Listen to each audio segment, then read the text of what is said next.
All right. Spent a little time, got my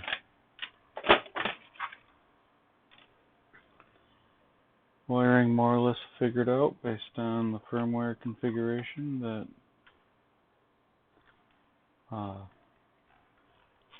Daniel was kind enough to send me. Looked at the wiring diagram for the boards and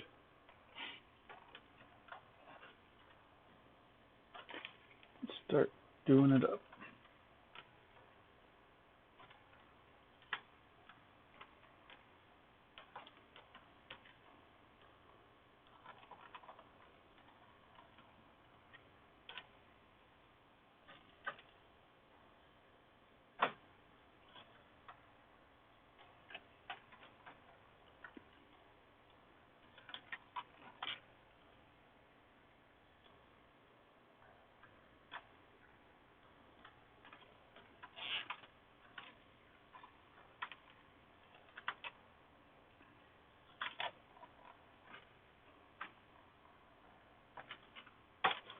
These are some temporary zip ties.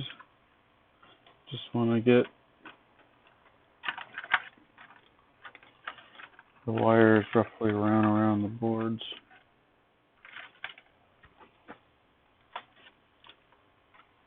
I won't get my poly blocks to really get this stuff organized until tomorrow.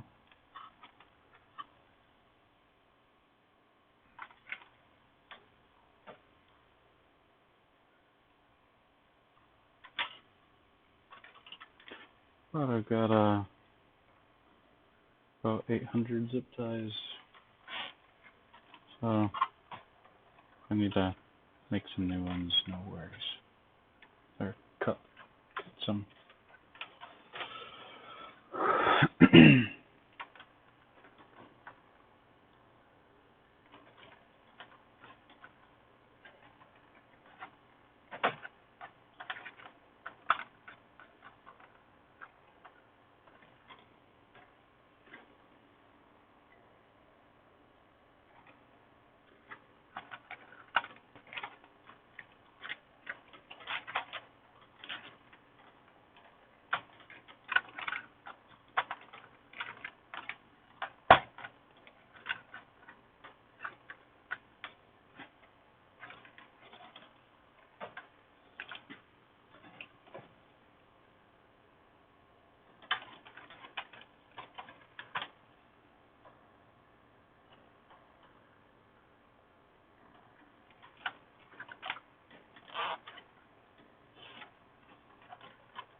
Good evening. Hey, how's it going? It's going. Just coming in from taking out the trash. Gotcha. But there you go. What's that? And making some tea. Gotcha. Yeah, I went through Daniel's configuration that he sent me. And, oh, yeah? Yeah. So it should be pretty good there. Figured out what pins he was using or what connectors he was using for all the stuff I need to worry about. Okay.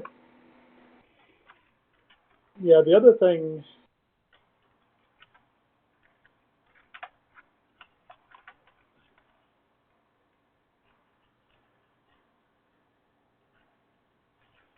So there's that thing, if I click on the wrong section on the computer, it disconnects me. That's fun.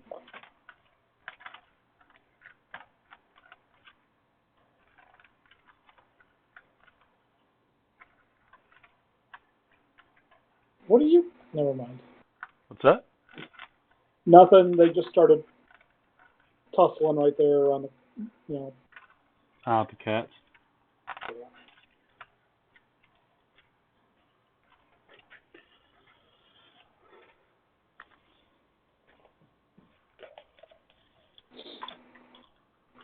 So I kind of got a little carried away with the Charizards. Or not Charizard, but Charmander. I have Gotcha. 6 of them now. Respectable number. What's that? I said a respectable number. Yeah. You will be, what is it? Pokemon Master. Yeah. You can't eat out of that bowl. You have your own bowl. Go eat out of that. Boy. Round boy. He's like, but I want to eat that food.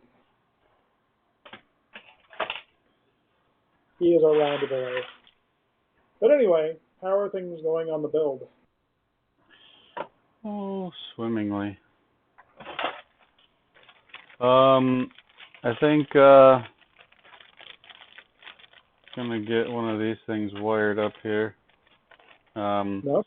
So I'm gonna solder up one of the dumb boards in the configuration that'll go on the tool, so I will be able to ring it out to make sure things are gonna be the way I think they're gonna be. Okay. And then you just hook it up to, yeah. Okay. I don't have an actual tool to hook it up to, but at least I'll be able to make sure all the pins are gonna be where I think they're supposed to be. So. Yeah. I got my Hamera hot end on the CR10. But my wires are too short, so I have to figure out a way to create a jumper. So, Just get a wire stretcher. yeah, I got a wire stretcher. I've got 2 dumb boards. I might just very well put a dumb board on top of the Hamera. And then, but I don't necessarily want to just run a ribbon cable up there, although I could. Ribbon cables aren't really that flexible, though. You know? Yeah. You don't want to use a ribbon cable for a continuously flexing joint. But I could run the wire from the X carriage back to where the old extruder motor was, and put something there.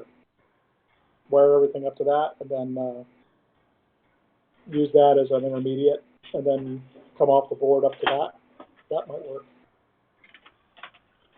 Actually, I think I'll start thinking about that. Right.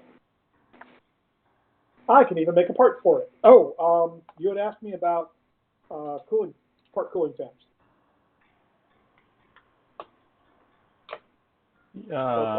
Yeah, at some point.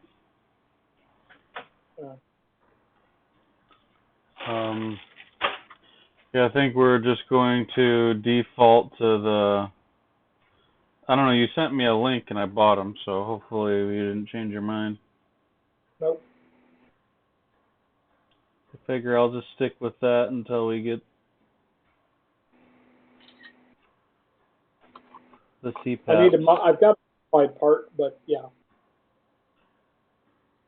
So, did the CPAPs get turned around? Is that the consensus you got to yesterday? Yeah, I actually have exchanged a couple of notes with the vendor. They're like, I have no idea why it was returned. It's like, you can file a dispute if you want. And I said, no, just see if you can get them actually shipped, because I would very much like to get them still. Thank you. So, I mean, that was earlier today. So we'll see if we get a response. Gotcha. I mean, they are 14 hours different from us. Yeah. So when you get a moment to look up, there's some pictures I posted. So, cool. All right, let's go ahead and just design an adapter that fits right there. That's a dumb board. Yeah, I want to get some 3D printing in tonight. So, with this? At least like start getting a tool built up so I can, even if it's not going to be the way it's going to stay, just something that, so I can heat up hot ends and all that happy stuff.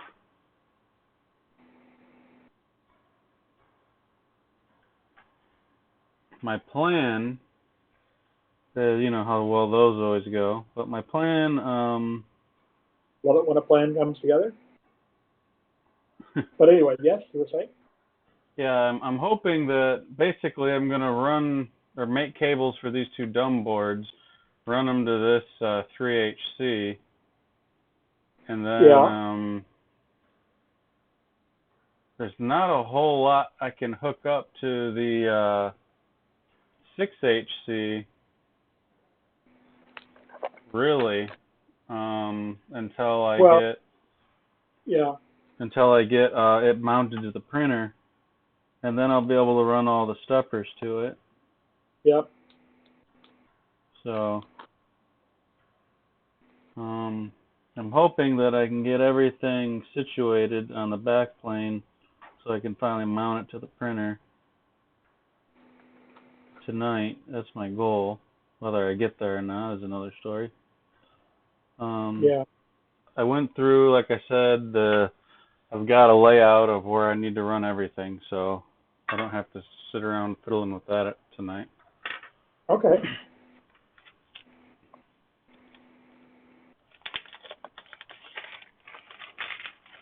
But I'm not sure how long it's going to take me to make all the cables I'm going to need to make. So I don't really anticipate necessarily getting everything done, but I'm going to give it the old college try, as they say. Yep.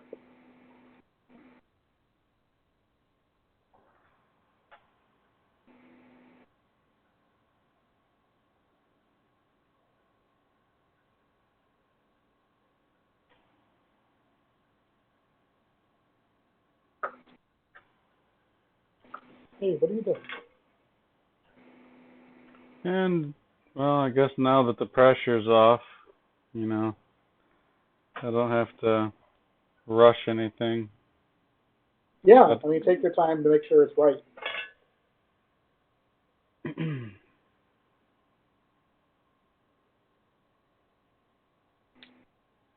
Yeah, I wasn't sure that I was going to have a decently working printer the way I wanted it to be by Murph anyway. So, no. Hopefully they don't schedule it at some point that makes it impossible for me to get to, but we'll see. Yeah, that's yeah. I hope that they do, even if I can't go, I hope that they can still do the festival this year at some point. Yeah, I do too.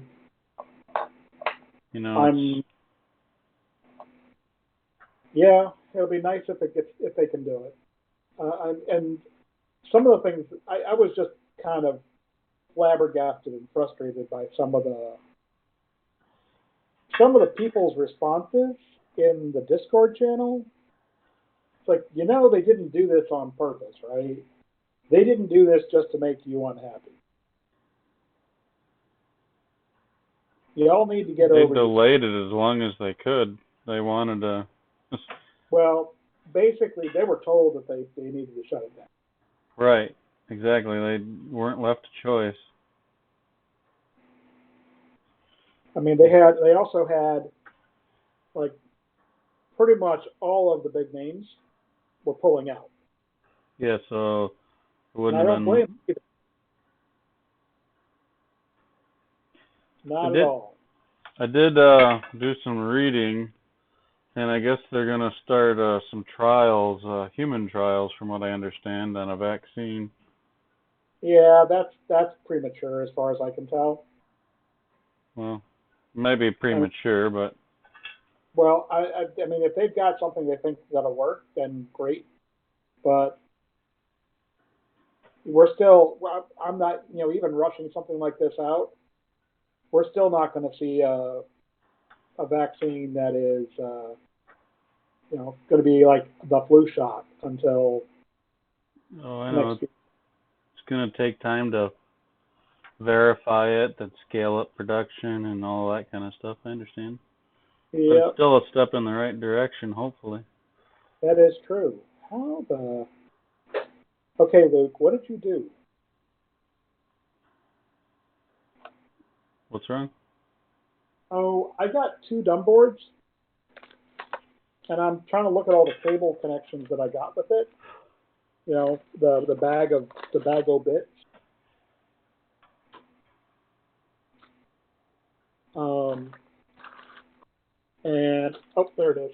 Maybe, maybe not. Yeah, I didn't get enough connectors. He didn't send me enough connectors for two dumb boards. Oh, dang it.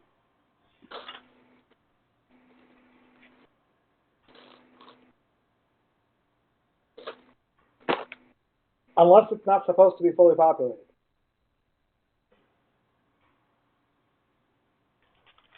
No, he should have sent you enough connectors to fully populate it. Yeah, I'm putting all the connectors on the board and matching up all the bits.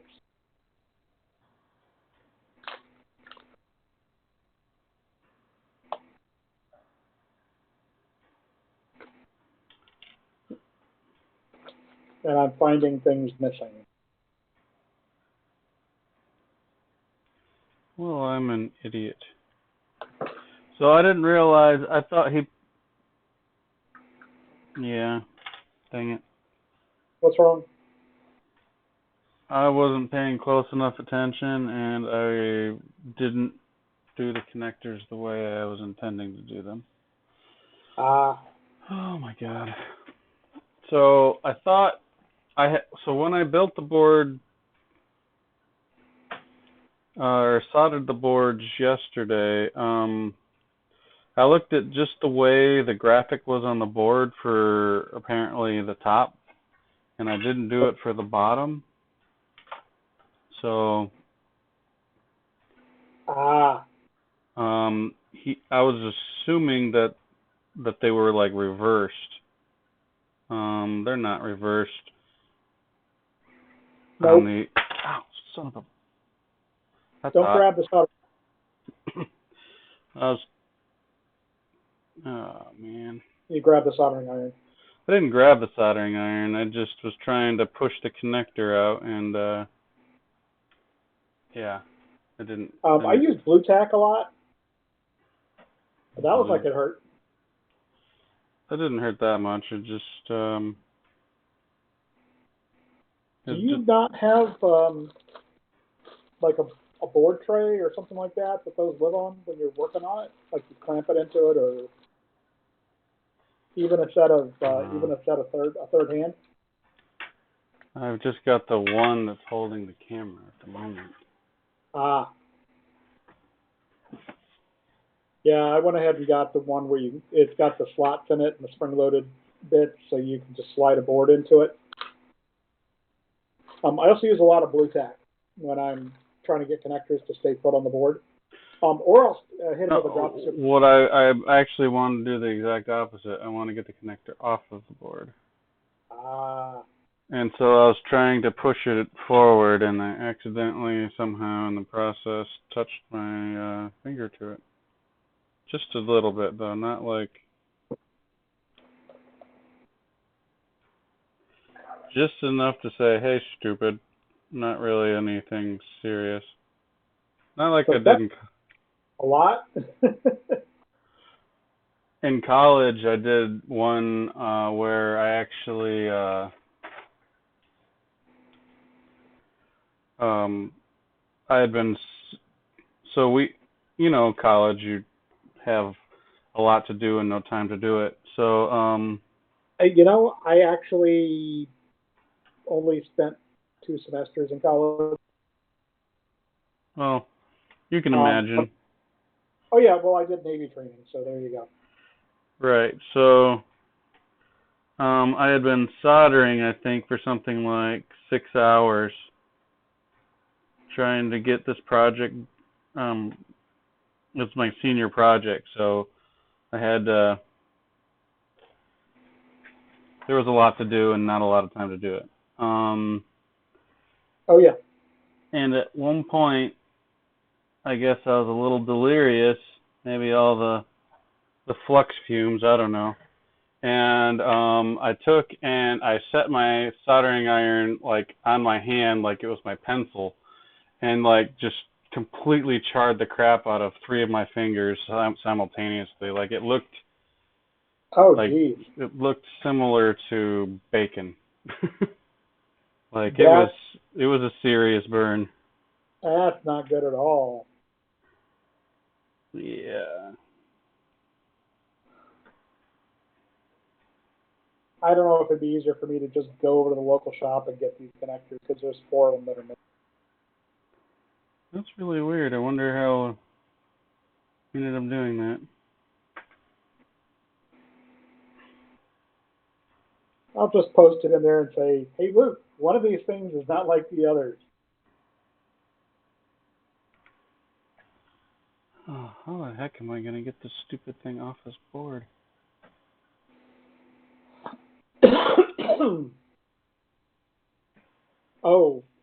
The yeah. heck with it. I'm just it's going to take me too long. I'm just worry about it later.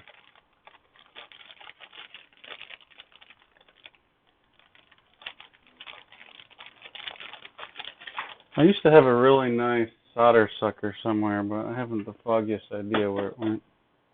I haven't done much soldering in years. Oh, wait, I'm looking at it.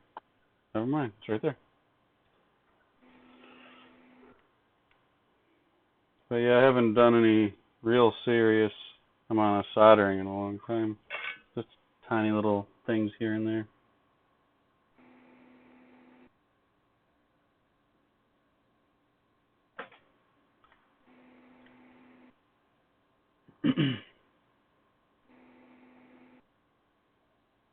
Actually, I'm going to PM him. I'm not going to put it in the Discord.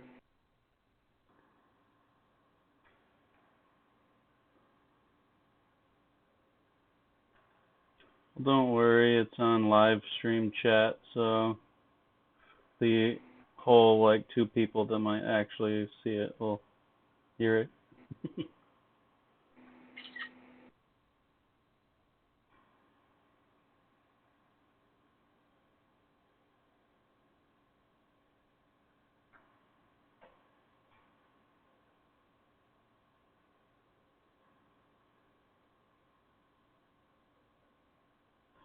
It'll also give me a potential opportunity to get my other project I wanted to bring to Murph done. Okay. I have, I think, an economical, nice dry box solution that will work great for printers like the Jubilee. All right. Yeah, I've seen people try to do things like put the filament inside of an enclosure with the printer. I don't like that. Printer, the enclosure or the chamber temperature to help keep the filament dry. But what you run into there, and maybe this is just me, but what I see you running into is,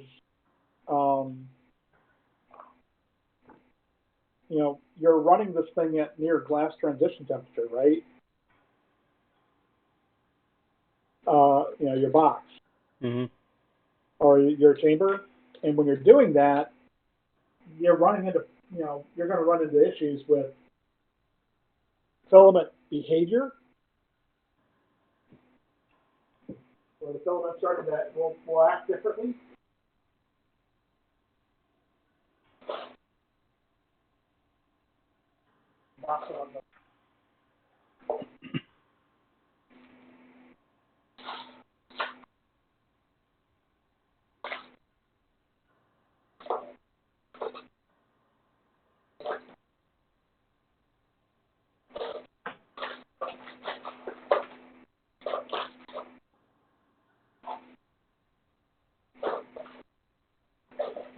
Just in general, I don't like putting the spools of filament inside the printer.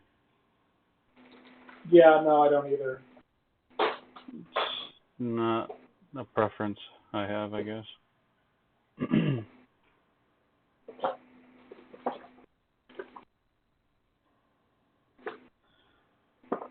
Like, I know that's the way they did the tool changers. And I guess it's okay and all, but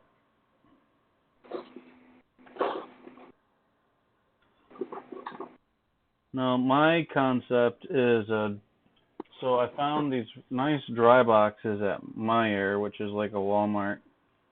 Yeah. I don't know if you have them there, but anyway, then I found them on Amazon, and you can get like 8 of them for a pretty decent price. Okay. Yeah, I've got a rep-cord box. What the heck did I do with those? So, what makes this box special is just how much cheaper, I guess, it is than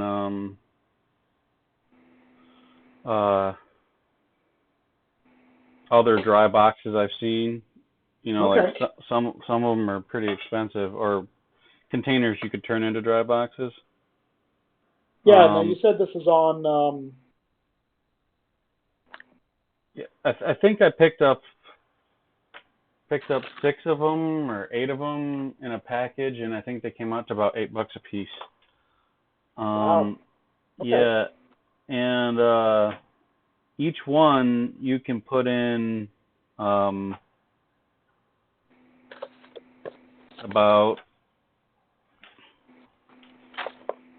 I think I calculated it out to 5 spools.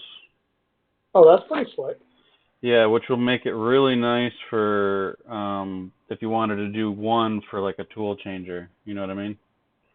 Yeah. And if you really wanted to get creative with the design, I believe you could fit a 6th in there as well. Okay. But for me, I was going to stick with 5, and then I've got it designed mostly in my mind and on like a rough sketch on paper. Okay. But I have with my current dry box, one of the challenges is if you try to push the filament backwards or anything like that, it will tend to want to the filament will want to derail off the spool, and I actually had a huge print failure because of it. Well, that. Yeah, so, because if it spins too freely, you know what I mean? So I added, what's that? Got a fix for it. Yeah, I basically put a sponge in there to kind of give it a little bit of friction. Oh, no, not even that. Use a retraction spool.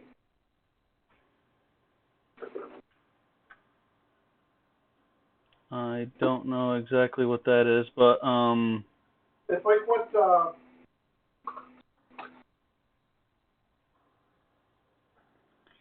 it. Well, I think I know what you're getting at as far as what a retraction spool is, but I don't know how you would implement that in the printer. But just like Prusa does. It's so take a look at the rep-cord, and they've got look at the MMU retraction tool. MMU retraction. all right, I'll look at it, but I have a concept I think that will be nice and relatively simple to implement. Okay. Essentially, I'm going to build up, or I designed these flanged bearings, and I printed one, and basically it's just a 608 bearing, and arranged them in such a way that the filament doesn't have anywhere to go. Okay. And I think what'll be nice is then, like, so you can like push the filament backwards back into the box. You know, for example, like you want to switch spools or colors or whatever it is you want to do. So you can push it backwards, cap it, and you don't have to worry about anything, you know, getting messed up. Sure. I also, one of the things that drive me crazy about my current dry box is I literally have to disassemble the whole thing in order to change the spool. So I wanted to make it easy to change the spools. So I have basically the way I arrange the thing, you'll be able to easily get in there to change the spool. And the other thing I wanted was for it to be restrained. So let's say you have a couple of these boxes and you're moving them around and it tips over or something like that, your spools aren't going to go all over the place on the inside. Okay, that's cool. Yeah, so I believe I've solved all of these issues with my design. I just need to actually sit down and do it. I think it'll be relatively straightforward 3D prints, you know, just some basic threaded rod and, you know, then obviously you just add in the desiccant and some of the fittings to get the stuff out of the box and it'll be good to go.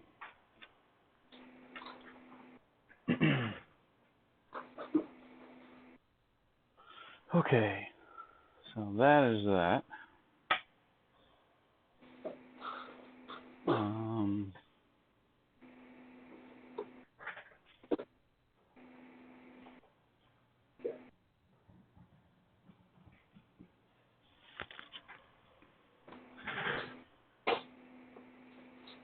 Now, just when you think you actually something goes awry, and I'm sorry, what'd you say?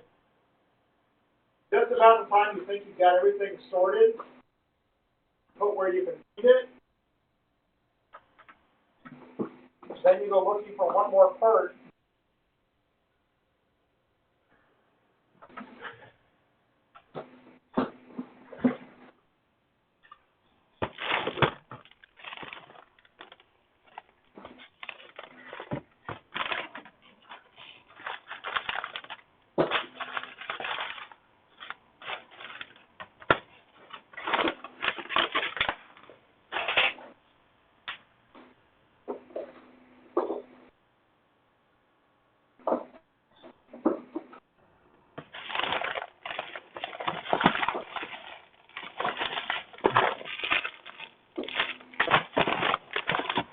Like I had a whole tray of 2-pin screw terminals, and now I can't.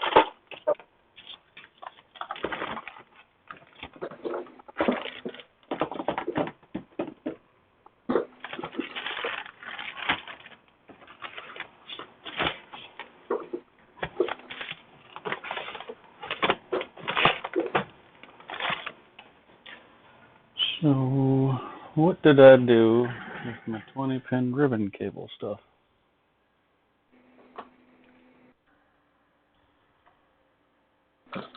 So, yeah. So I've got some of the rep cord retraction kits. So they've got a clutch on them, but they provide a little bit of back tension on your filament, so that, and it's set up so that, you know, the extruder can pull it out, right? Mm-hmm. But when the extruder lets go of it, it pulls it back a little bit. That'd be an interesting upgrade, I guess you could say, but I wanted to create something that's relatively simple to create without having to go and buy a whole bunch of special parts for it. Oh yeah, well, the rep core guys and folks have got kit. It's not particularly expensive, so Don't forget you got to multiply it by 5, whatever it is that you're going to do. Yeah, no, it's a set of 4 or 5 of them. I don't remember what you do have to print some parts, but yeah. And the parts you print come off the Prusa site, so. I'll definitely check it out for sure. But like I said, it'll probably be a really good for an alternative version. Yeah. Now I've gotten myself really annoyed. Like, where did these suckers go? That's all right. I'll stop looking for them, and then they'll be just there. Right? That's how Indeed. that works? Pretty much.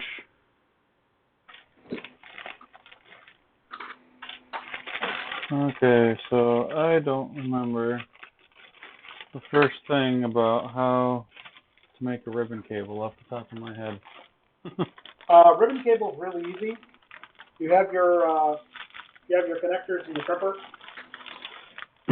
That's what I'm trying to get out of the bag here.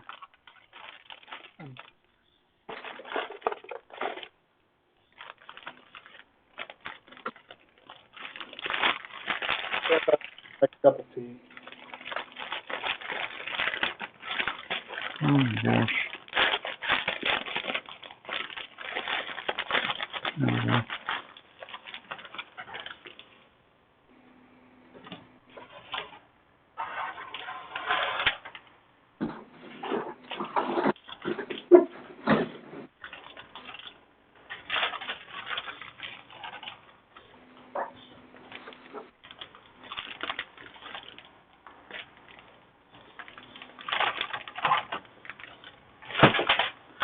Okay.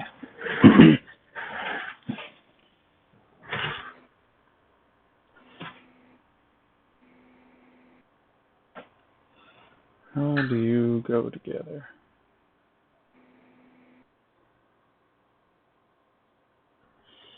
Guess this just slides in here, and then you put the cord in here, and then just push it down.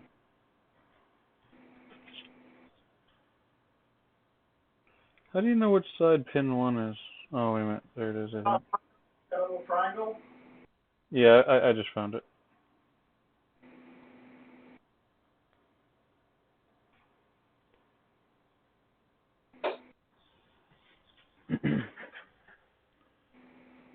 Alright. A series at a timer for 10 minutes. Kind of exciting. I don't actually remember the last time I got to use my tool for this.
Well,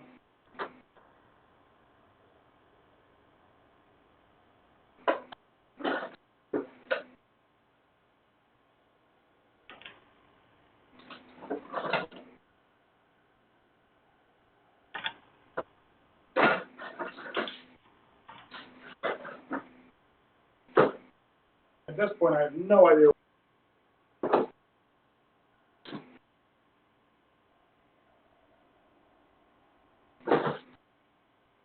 Oh, goodness.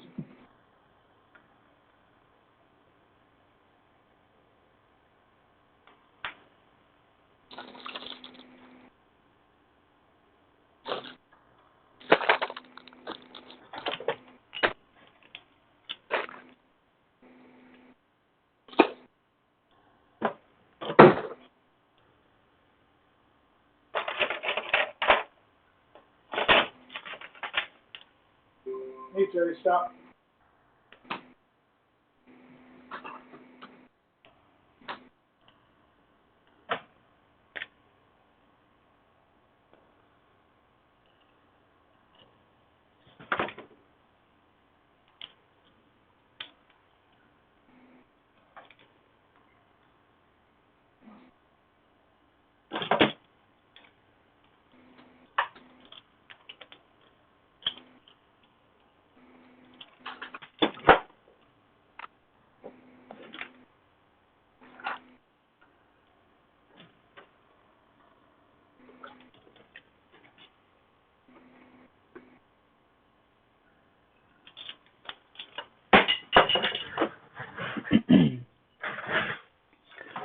Alrighty.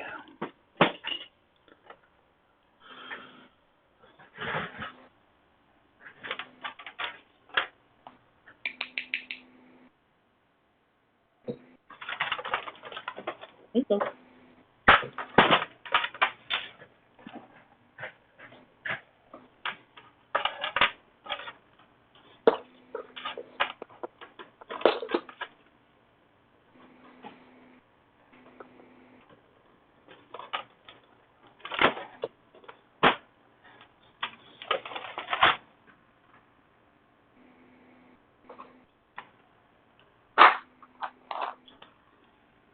Those are XT60, which I guess are really good for doing a bed.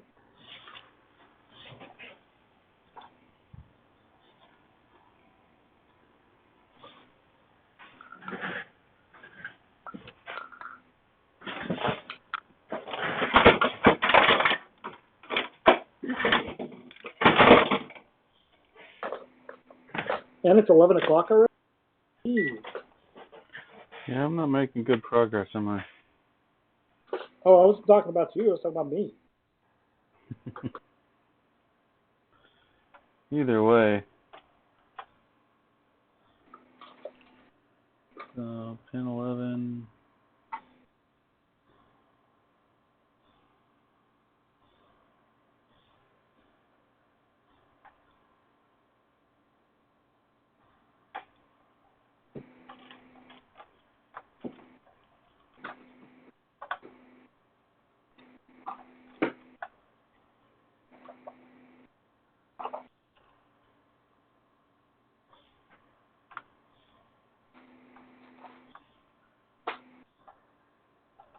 Okay. Pin 11's pin 11, so I must have made the cable correctly.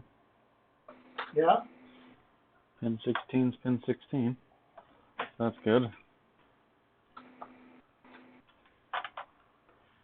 So now, how about this pin to this pin? Awesome. And this one to this one? So, did you do you watch 3D Printing Nerd? I have. I don't watch Well, them regularly.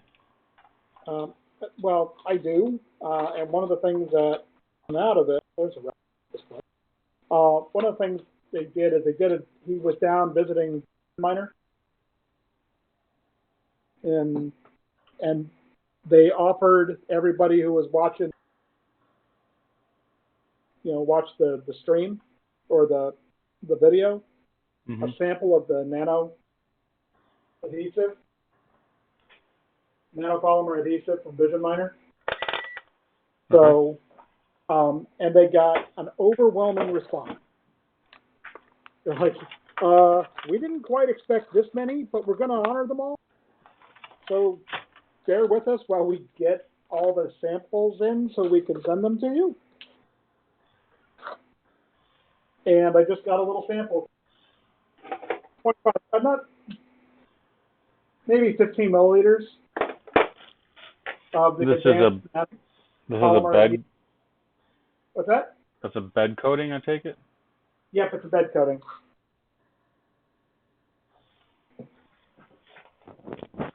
So, good shot.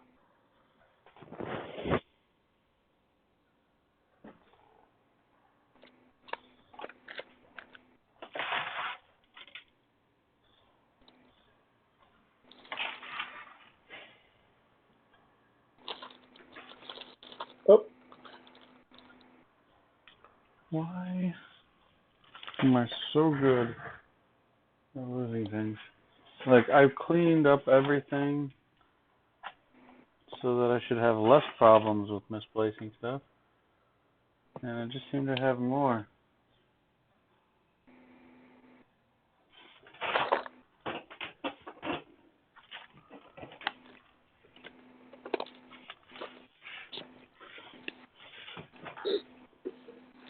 Luke's like, fudge sickles. But technically, you only need one high current set. It's like, you're right. Don't worry about it. I got this. I just wanted to let you know that, if you're going to send out a pack, send out a pack.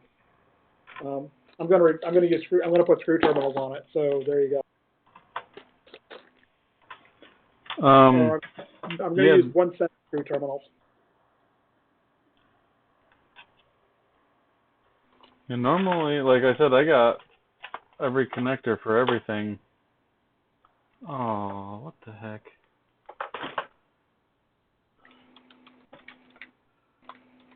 Oh, that's charming. Did I not make this cable correctly? Oh. Yes, let's just throw those around because that's good for them.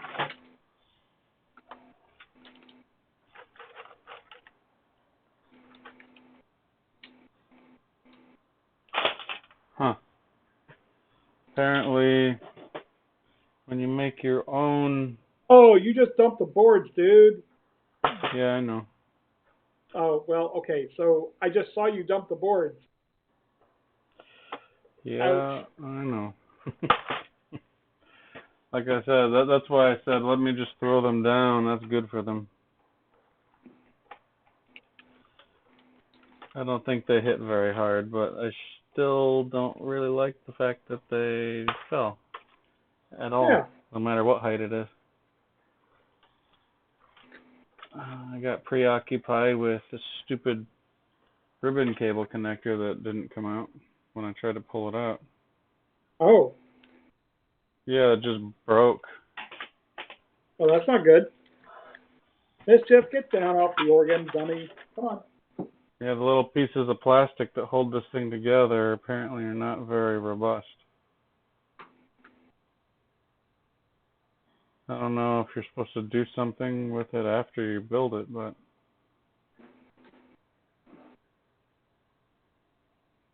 I didn't even think I pulled on it that hard for it to fall apart like that. I never do.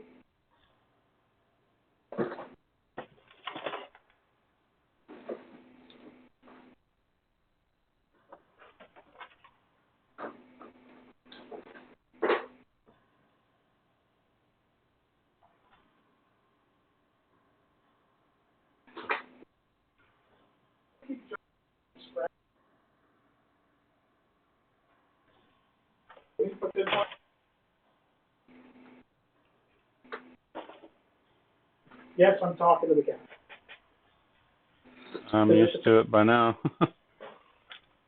Yeah, I'm kind of crazy, right? Not really. A lot of people talk to their animals. Maybe not as publicly, but they talk to them. All right. Anyway. This is the height of my social interactions. You know, you should feel privileged.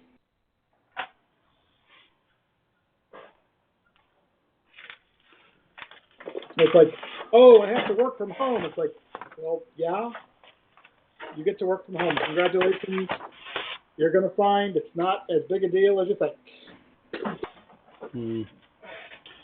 However, one of our customers just did order 1,500 laptops. Working from home is difficult to do. At least when you have people who are like, oh, you're home, so that means you're not, busy. No, I'm very busy. Thank you very much. Problem is, the hardest part is, oh, it's time to stop working. It's very hard to get away.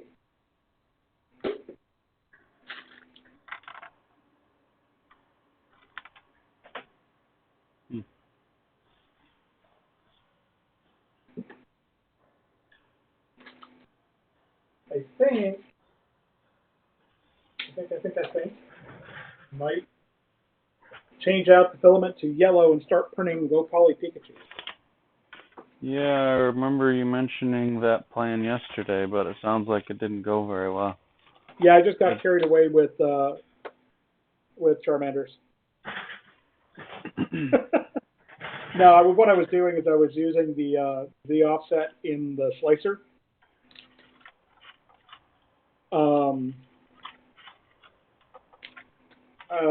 Yeah, I was planning on using the Z offset in the slicer to do final adjustments until I got the BL Touch set up and working. Oh, you're going BL Touch route?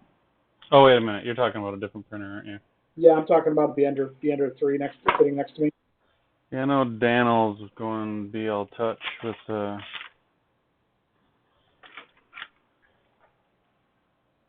Yeah. I don't know that I want to do that.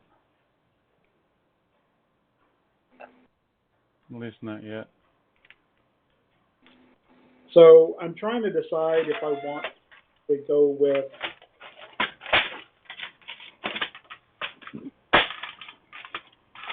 essentially I need a pass-through board because I need essentially extension cables.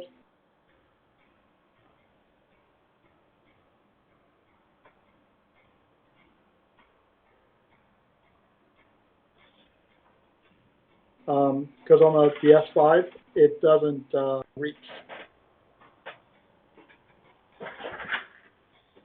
from the Hemera cables.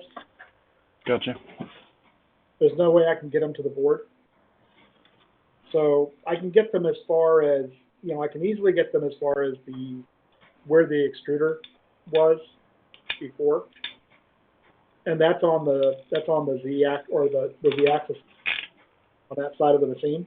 Mm-hmm. So if I figure I can get something and I can use that mount plate, and I can mount essentially an interconnect board, I don't necessarily want to run. Get down. There's nothing up there for. No, yeah. Down. You are completely ignoring me.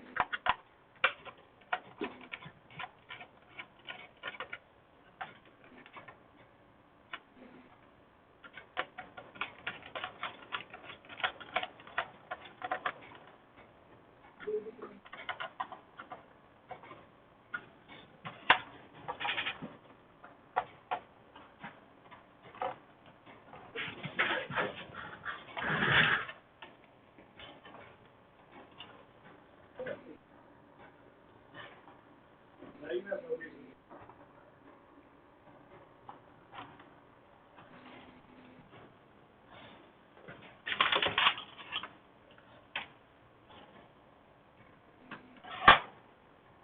Now you have no reason.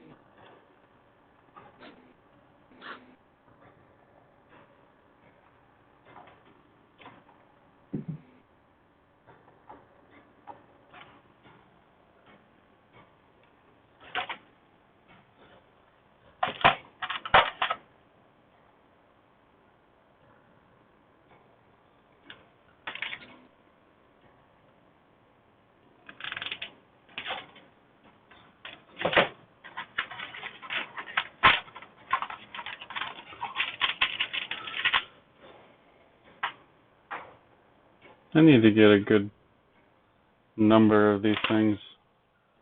Okay. I only have a kit with like 20 pieces in it. It'll be enough, I think, to get me through for now, but...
Meow.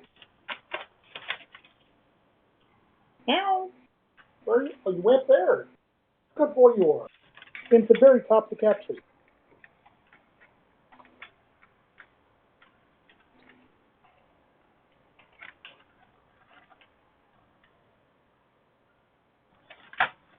So, I don't know. I don't know if using yeah, I'm really thinking a ribbon cable is not. You don't want to use a ribbon cable on a moving part, even if it's just the Z, right? Or maybe I'm being overcautious on it. Well, if it's supported properly, I mean, it's just going to have a light flexing. I don't think it's that big of a deal. What? Yeah. Put it on a spool. So it unrolls. And the spring-loaded spool. Like a belt rewinder. You're talking about ribbon cable? Yeah. I'm confused. Why would you want to? So you have a spool at the bottom frame. Remember, this is a bed slinger, right? An i3 design, but just big. And so at the bottom of the Z, so at the bottom of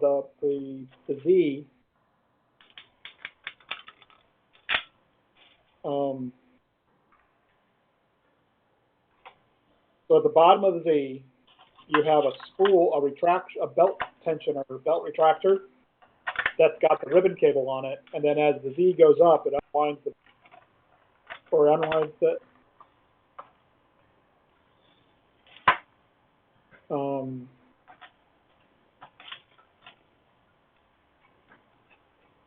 Yeah.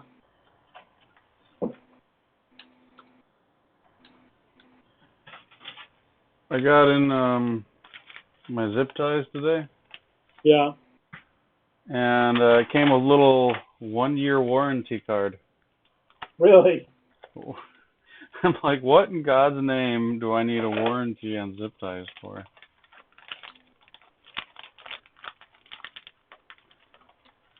What exactly are they warrantying it to do or not to do? Exactly.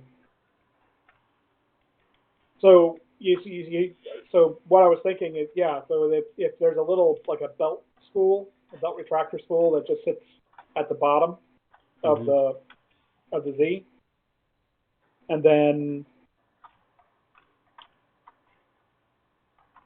it so it's just kind of jammed in there.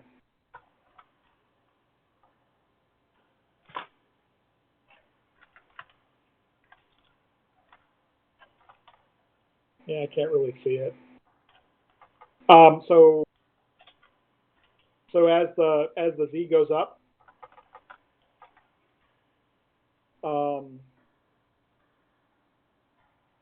it just unrolls the ribbon cable, right? But the only problem with that is that you need like slip rings if you're going to do something. So.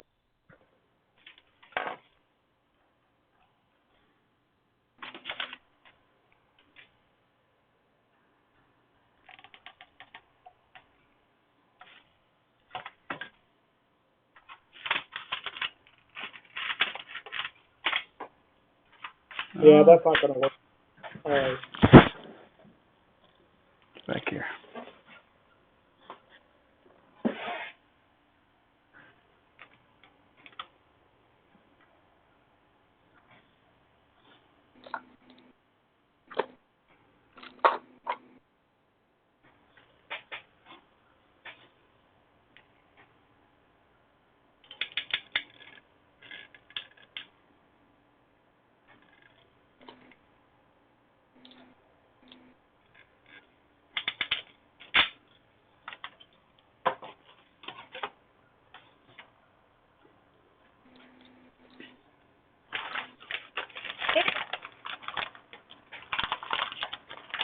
I have Girl Scout cookies. You know what the best part about Girl Scout cookies? What's that? They're made with real Girl Scouts? No. They come in such convenient single-serving boxes. Single serving boxes. Indeed. I tell these things and I expect people to have already heard them long, long ago in a land far, far away. And it turns out, for the most part, that this is an original joke. What do you mean this is an original joke? This can't be an original joke. I don't know. I may have heard it once or twice, but I don't remember it off the top of my head. It's a thing. It's just a thing. Hello. How are you? I'm doing all right. Doing all right. Sorry about that. Pain, man. What's that? I said I was just kind of yanking your chain. Well, it's something that I should get better at anyway, you know? Yeah, and I don't know how tight you run your inventory, but that would, for me, I would get to an inventory count, find that I'm 2 over or 4 over on something, and then I'd rack my brain trying to figure out what I screwed up. Which customer fits off? Yeah, I'm kind of bad in that I use all this stuff around the house. So it's literally more of a keep those situation and less of a, oh shit, my inventory. Okay, these connectors anyways, like these are off the shelf shit that's identical on the Duet and like other places. So this is definitely just a, oh shit, I'm kind of low. I'll just buy another like 100 pack or something. So it's an evergreen, keep it in stock kind of item. Yep. It's a buy when kind of low. Like looking for toilet paper, right? So my dad works for a paper plant. We Gucci. I'm more than fine on that. There you go. Everybody's like, oh my God, we're out of toilet paper. It's like, no, there are alternatives. Yeah, I'm definitely a bidet, and I'm renting, so I really it's all too much. I'm definitely I'm in an older home, older American home, so there you go, right? Yep, exactly. And the house was built in the 50s, so the bathrooms have the original blue and gray tile with the 6-inch white hexagons on the floor.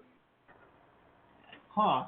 I don't know if you're familiar with that style, but it's a light blue, powder blue tile on the wall that goes up to 4 feet. Huh. We just got wallpaper. Well, it had wallpaper at one point above it, but it doesn't have that anymore. And then at the bullnose, the top edge of the tile is a gray tile that goes really well with the blue. And the toilet matches the color of the tile on the walls. Wait, what? You got like a blue ass toilet?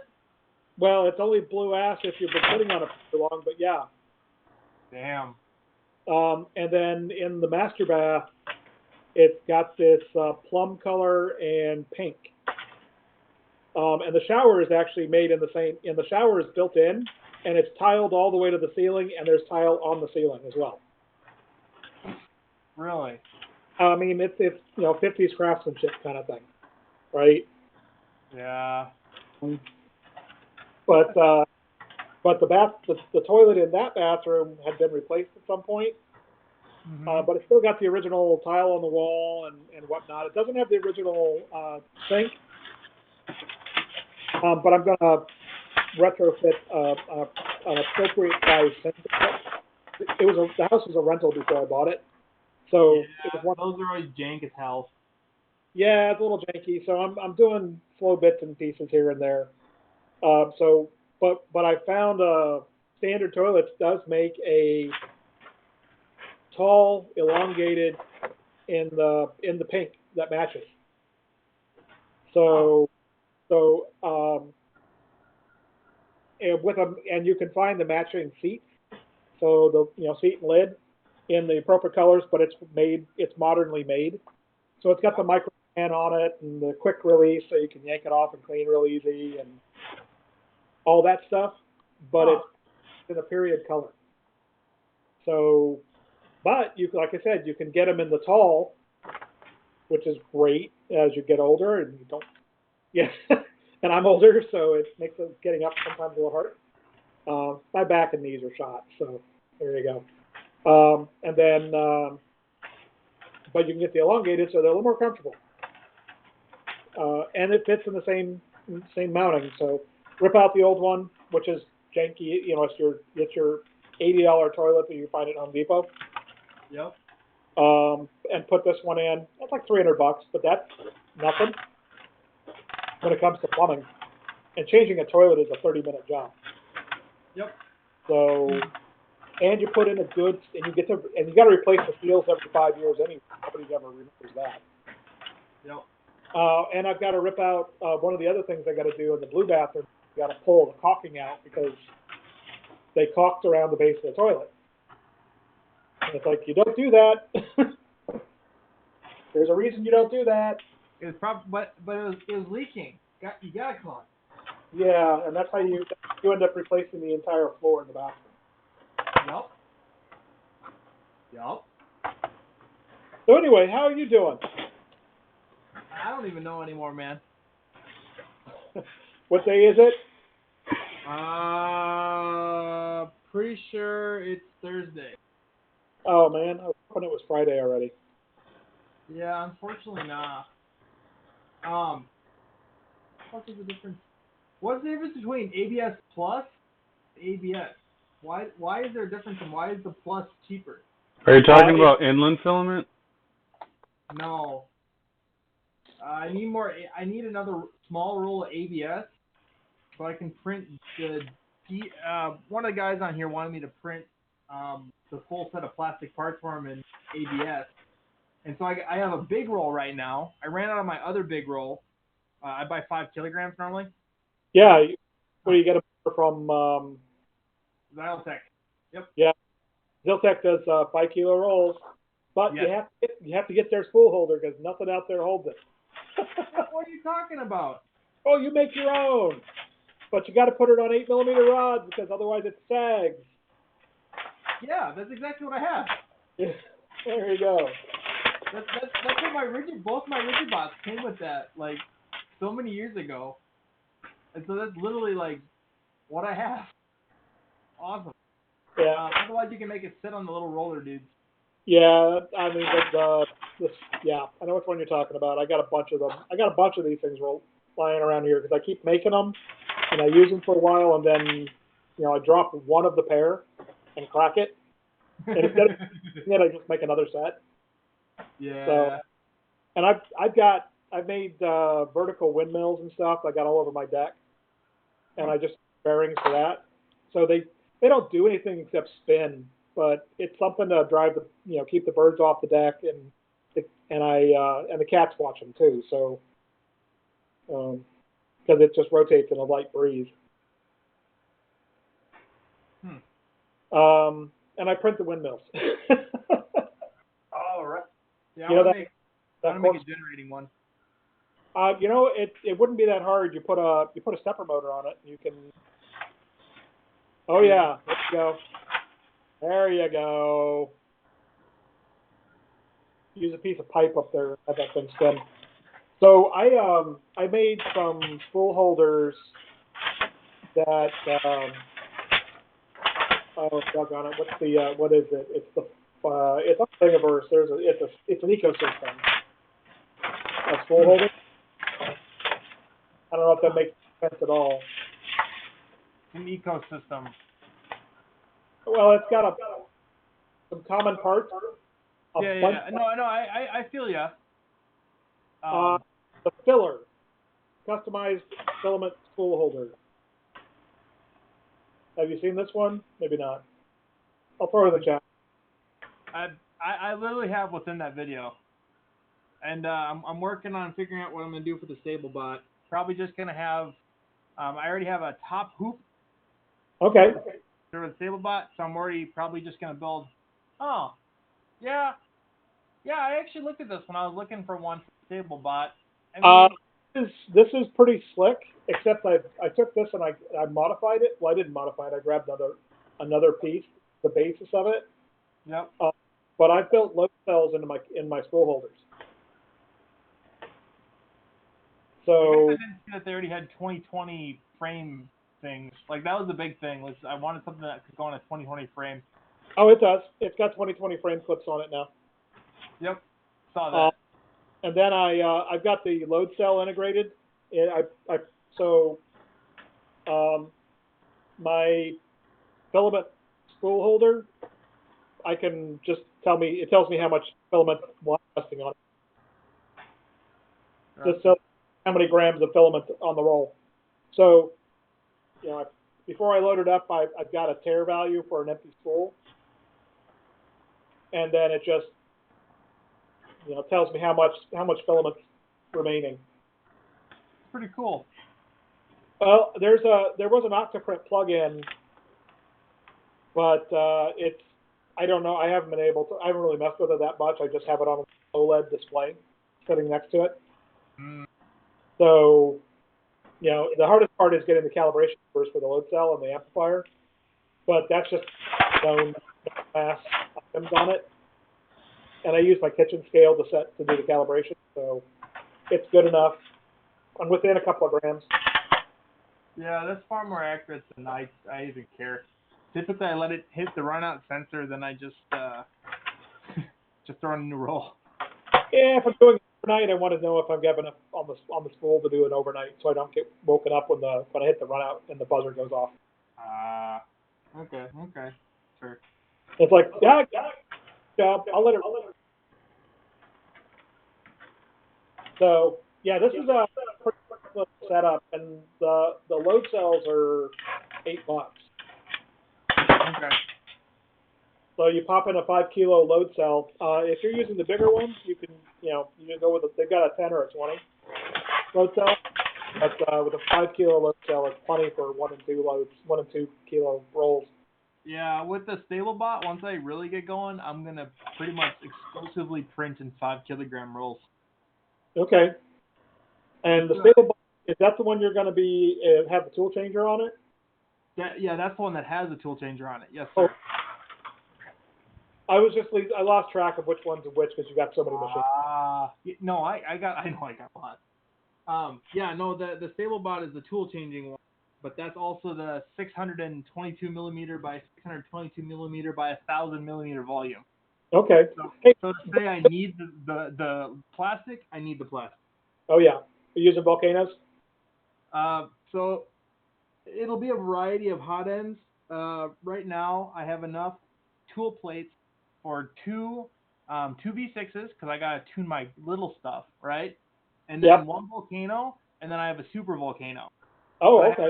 I have a spare Hemera as well, so I can go up to 5, assuming I buy another tool plate.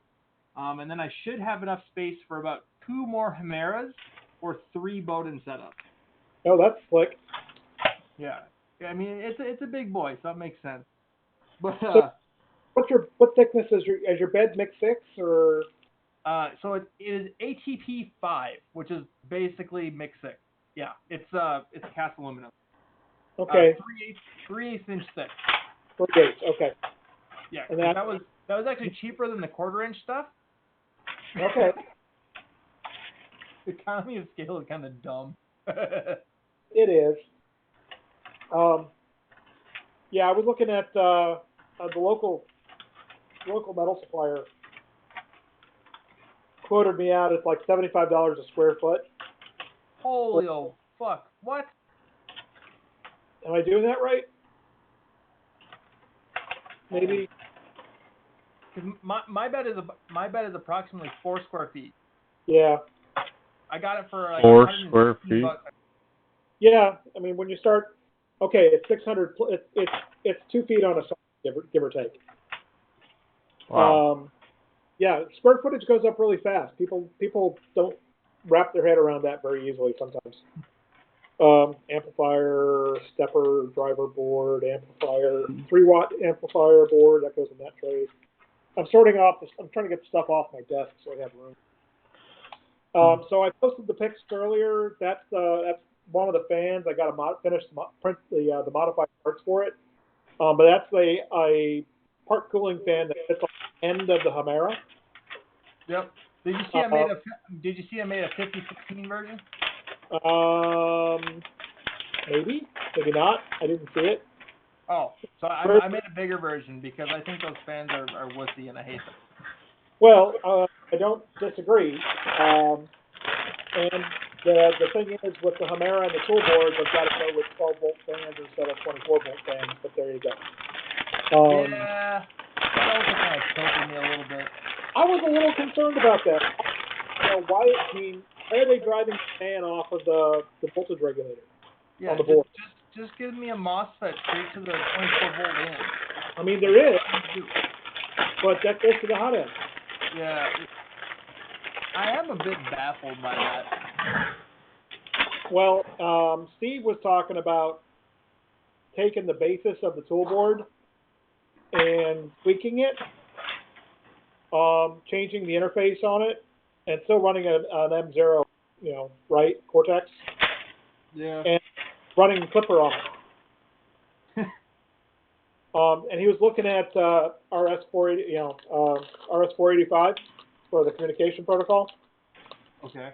And that you can do a high-speed serial on that. And so I gotta come up with what I'm gonna do for holy shit, you're gonna cry, dude. So I got Josh to create a new channel. Yeah, I saw it. Machine electronics. Yep. That way we can start talking about control systems and actually keep it, because they were talking about control systems in the machine hardware, but there's no real place to talk about the electronics and the wiring and the safety aspects of frame grounding. Yeah. Oh look, you have your frame and you're running an AC hit. Oh, that's going to be so much fun. So the fun part is my basement doesn't actually have a ground or earth. There we go. Okay. So it's a lot of fun. It's a lot of fun. But there's your bed for $30. Okay. Well, where is this? Midwest Steel and Aluminum. Midwest Steel and Aluminum. Okay. They were going to cut it for me if I gave them a drawing. Oh, so no, like cut it. By cut it, you mean like machine out the little tabs and stuff? Yeah. Oh, okay. That's a big difference. See, I just got the raw stock, and I had a buddy plasma cut it. Yeah, they have water jet. Oh, that shit. Yeah, no, don't fuck with that. Oh, believe me, watching a water jet cut through a bowling ball, all the way through a bowling ball. Yep. Watch a water jet cut through a DLSR or DSLR. That makes me sad. You just cut a camera in half, lenses and everything, without damaging it. Well, I mean, without displacing anything that you cut. Mm-hmm. Okay. Midwest.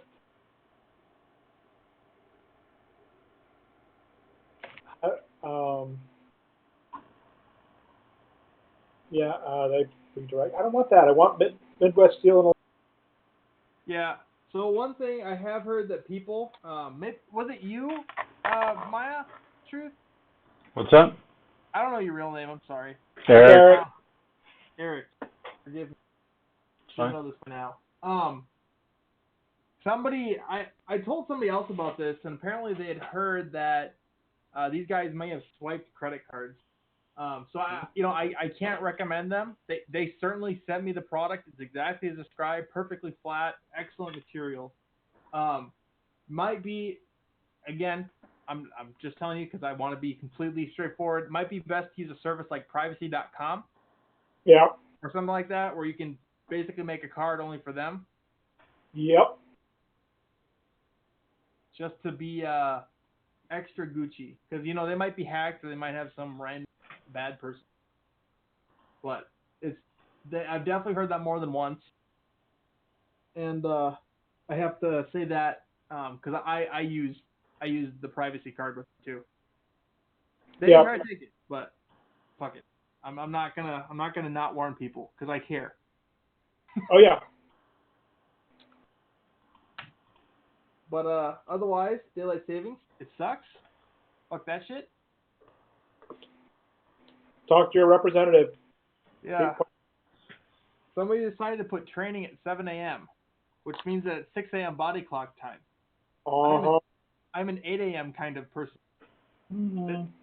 No bueno. But, I don't know. Otherwise, busy as always. Working on building an enclosure for 3 of my printers, so my stable bot can have more space. It'll be heated by my cryptocurrency miner, which will pay for itself and all the printer's electricity. Well, that's good. Plus give it heat. I mean, it's a free 450 watts of heat for the enclosure. So you're putting a crypto miner inside of the enclosure? Yeah, it'll be in its own chamber. Okay. Yep, it'll sit below and just I'll have a fan. I'll probably PID control it because why the fuck not? That sounds fun. And that'll blow the air into the enclosure.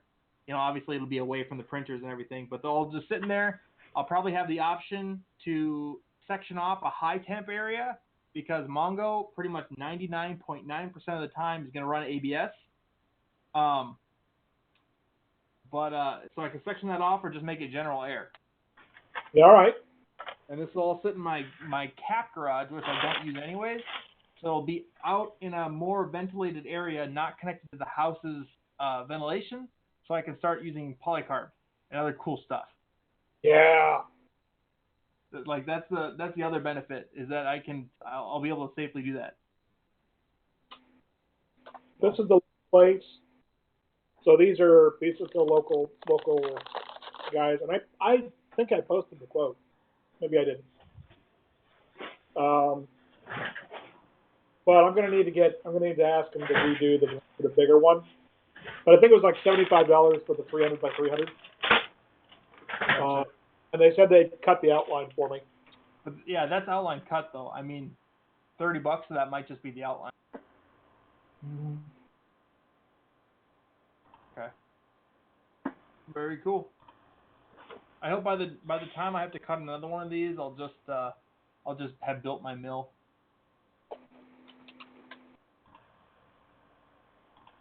That's the goal, anyways. Sorry, eating.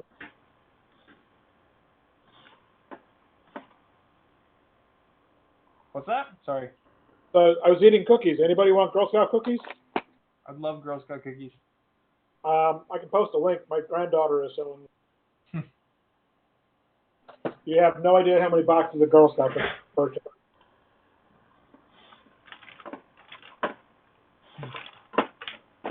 Sounds good, but I don't need it. My stomach doesn't need it. Well, I didn't say I didn't need it.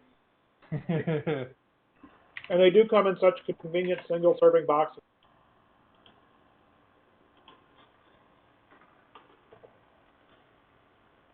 What the heck? Thank you, Outlook, for being jerk. No, it's one of those. It's like you click on something, start looking at it, and it continues to load other emails and just ignores what you clicked on. And it's like, thank you.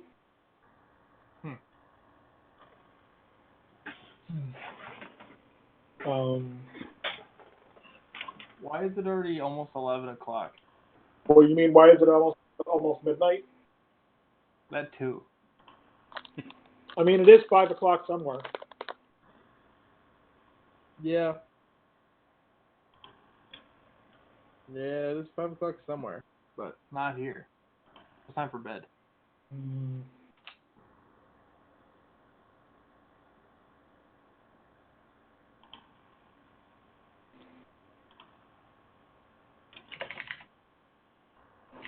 Oh.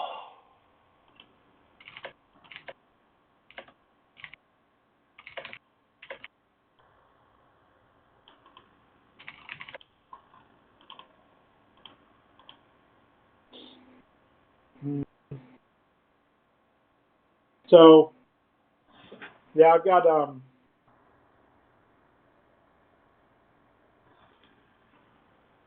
can't even remember what I was going to say. Anyway,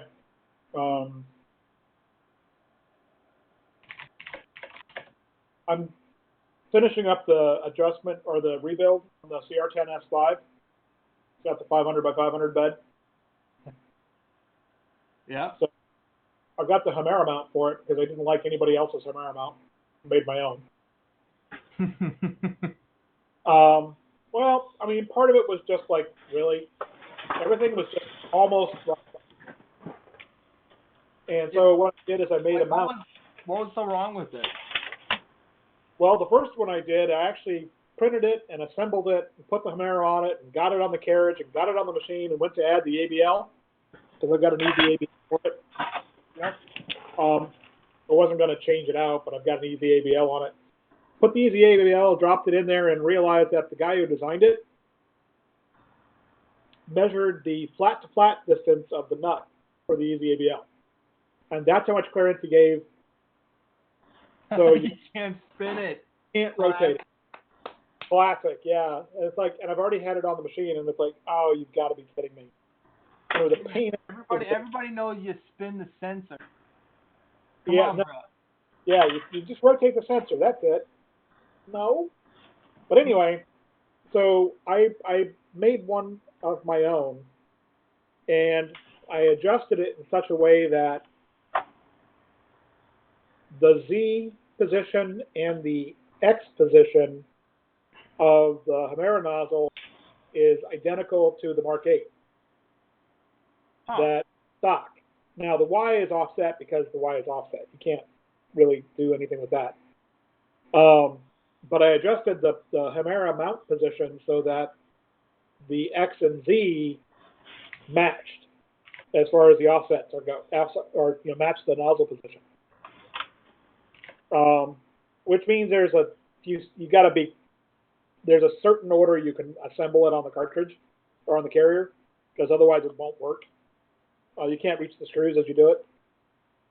Mm-hmm. The other thing is I use the Hero Me ABL mounts. The ABL mounting wings for the Hero Me. What about them? Well, no, I built that into the. I built the mounting spots into this bracket. So if I change out the easy ABL, or say I want to put a BL touch. Oh, you can basically plop in whatever else. Yeah, it's a library. It's two. Yeah, I'm using a library, so it's two screws. Pop it off, and you don't even have to take the Hemera off the assembly. Worst case, I mean, I can see both screws from where I'm sitting. Worst case, though, you have to pull the hot end fan. Why in the world did Duet do A2, A1, B2, B1 instead of A1, A2, B1, B2? Is this your design? Yeah, so that's kind of what I did. We'll get back to Duet. Yeah, so basically, I wanted to design that basically I could uninstall the whole Hemera with 4 screws, and I could slap on a volcano, a whole volcano Hemera with all the same shit without having to fiddle with anything else. Okay. So that's why So this is OmniPack. Basically, it just taps into the 4 holes on one side, and then it splits it out into a whole bunch more. Yeah, understand. Yeah, the biggest thing I was running into, I didn't want to adjust or move. I didn't want to move the nozzle position. I want to move that as little as I possibly could, and I think it's only like 6 millimeters off of the stock hot end. Not bad. I mean, it's the best I could do. Because remember, I'm not attaching it to a rail carriage. It's using the standard V-slot rails or V-slot, and I'm using the stock carriage, and it's bolting up to the carriage. So, and the other thing it does, this mod does, is it turns the bolts around for the wheels. So they come out towards, the nuts are in the front for all 3 of them. Yep. And it means that I can actually run the carriage all the way over until the metal hits the belt stop. So I can put the nozzle off the bed. That's important stuff, man.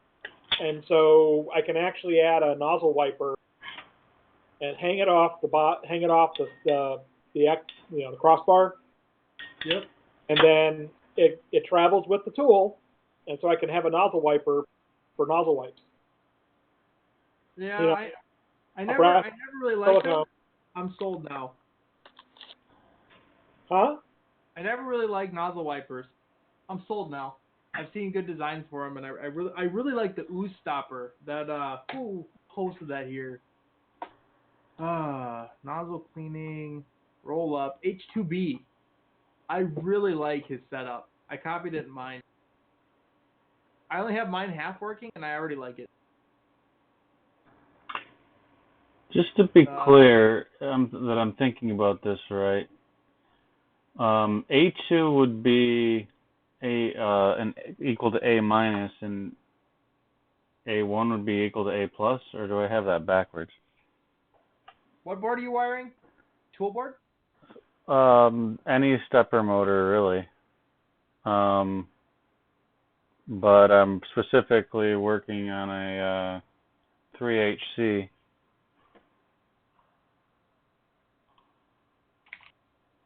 And Duet uses A1, A2 instead of A plus, A minus. Oh, yeah, I forget how the hell they do it. You have to go to the site. I'm on the site, but They don't have the little wire pair thing that shows you what's going on in the stepper. Yeah, yeah. So. Huh? Yeah, they just straight up don't. Nope. So yeah, one of the things I got to do is I got to make basically a terminal block, because the wires that come off the Hemera are not long enough to go all the way to the control board. Yep. On the S5. So I was just going to get him to go far enough to where the old extruder mount was. Splice. And then terminal block. Oh, yeah. I that one. It's late. I'm sorry. That's okay. And that way, then I run the cable, from the board to that terminal block, and then the terminal block over to the hot end. Mm-hmm. And I may end up. That's why I was looking at the dumb to do that, and just put the one dumb board there and use it. I may have to order some more, but there you go. I'm not there yet. It means I have to go and reorder all my cooling fans. Yeah. Or my part cooling fans with my hot end fans. I have to replace all my hot end. That is what a freaking tilter. Uh-huh. I should just buy freaking 20 packs of the things and just sell them. They're 40 millimeters. Yeah, they're 40 millimeter 24 volt, or and if you get a 24 volt hot end. But yeah, Everything I have is 24 volt. pretty much. Well, we've got people talking about using 30, 36 or 32, Yeah, I would have done it. but it doesn't handle it. Yeah, I know. Like that's the thing.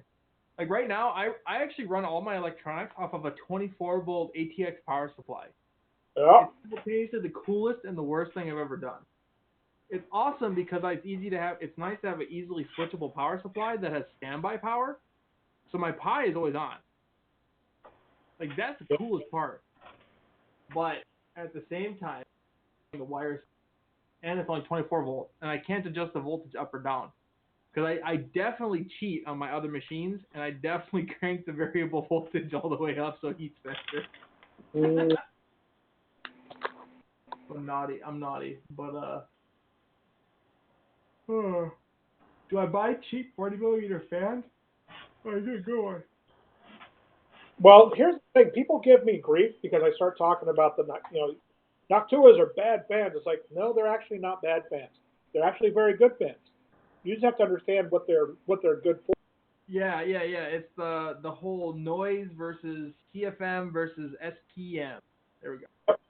But the thing is people like this one doesn't produce the same quantity, and then they rattle off another fan, right? Yep. And then I pull the fan curves for the Noctua versus that fan. Mm-hmm. They're essentially identical, except the Noctua is running at half the noise level. Yeah. Like that's their beauty. They know what the hell they're doing. It's just that people are expecting performance for that because they're paying the premium for the price. Well, they are getting performance. Look at the 4020, which will fit. So look at the 4020 Noctua, the 12 volt. And I've got some here. That's what I'm going to actually use. So the 4020 Noctua running at 4,500 RPM with its fan curve, Holy fuck. and running at 15 decibels, Yeah. and it's putting out more air at a higher static pressure than the stock fan. You should not inhale cookie. Man. But I look at that, I go $15, and then I go immediately go buy the 5-pack for $12. So look at the difference of running 4 fans at 30 decibels apiece.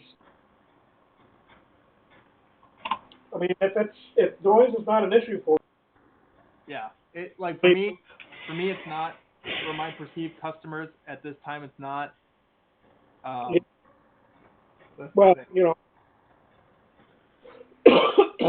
there's a reason you look at people are looking at things. Josh is all about cost savings and things like that, and I understand it. Mm-hmm. But you're saving a dime. You're saving a nickel that costs you $1, right? In some of the cases of the design choices, it's like, yeah, you can do that, but the amount of work you have to put into it to make it actually happen. Yeah. Yeah. If noise was a big concern, I get it. I do get that. Silence is golden. It's just not important to me right now. I'll change my tune if people tell me otherwise. But I really don't mind fans, particularly because I don't live in the room that they're in. Yeah. Yeah, like the print, I have the Ender 3 in the room with me, and I get upset that it's printing. It's one of the reasons I want to move it. But at the same time, I get upset just from the motor noise. Like the fans don't bother me. It's more even though it's music. Okay, so I've got an Ender 3 sitting next to me. Yep. I can't tell if it's printing or not. Do you have one of the newer boards, TMCs? I put in the SKR or something? I put an SKR 1.4 turbo in it. Oh. 2209s? Yeah, it's 2209s. It's like a 30 board. And it's 2209s on board. It's a drop-in replacement for the Ender 3 board. I think like 10 friends with an Ender 3. I know what you're talking about. Uh-huh. See, it's a good machine, for the most part. If they had just made the bed out of fucking cast aluminum, I would have been so happy. Well, there is that. But $1 for a dime. In any case, I should go to bed. Have a good night, good chat. Let me know if you're running across any other problems. Just wanted to let you know. No, if you want whatever you want, man, let me know. I'll fix it. All right. I'm not getting you a puppy. I got 4 of the filament runouts now, so I'll be using those. Good. Let me know how they work. Will do. Mine work very well so far, so we'll see. Yeah, I like the design. I really do. I mean, you weren't on online when I was praising you for the design the other night. Oh man. Hey, thanks once again. All right, take it easy. Yep. All right.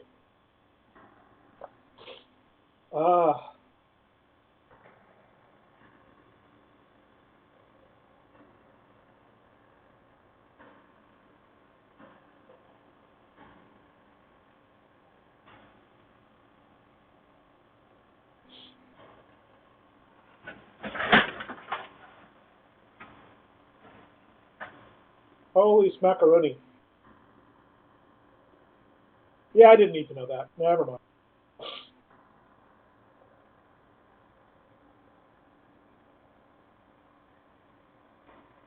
Well, I was going to do something useful. I was working.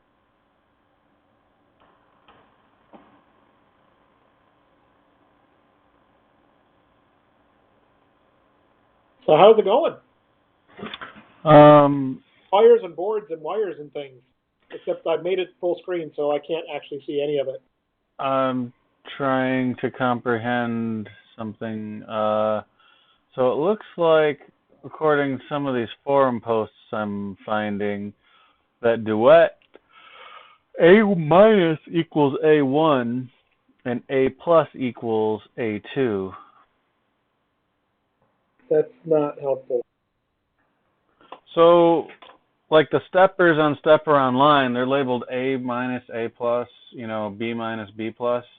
Oh yeah, yeah. Where the duet board has it labeled A2, A1, B2, B1, and I'm just trying to figure out what the heck that's supposed to mean. Well, as long as you get the, if you get the pluses both on 1 and the minuses both on 2, and you run the stepper, if it runs in the opposite direction, you can just invert it and control. Right?